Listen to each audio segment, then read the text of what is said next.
ছোট্ট গ্রামে থাকত রিমি নামে এক মেয়ে। রিমি খুবই চঞ্চল, হাসিখুশি আর দয়ালু। কিন্তু তার একটা কষ্ট ছিল, তার খেলার কেউ ছিল না।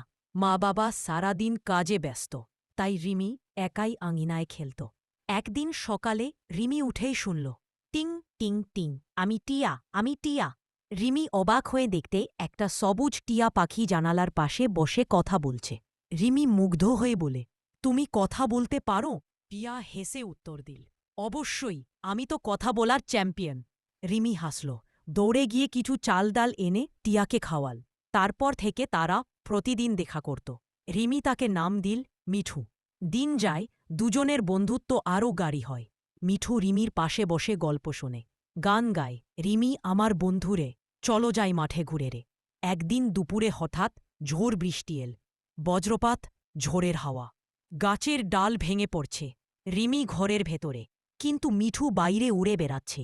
রিমি চিৎকার করে বলে, মিঠু ভেতরে চলে আয়। কিন্তু টিয়াতা ঝড়ে হারিয়ে গেল। রিমি কেঁদে ফেলল।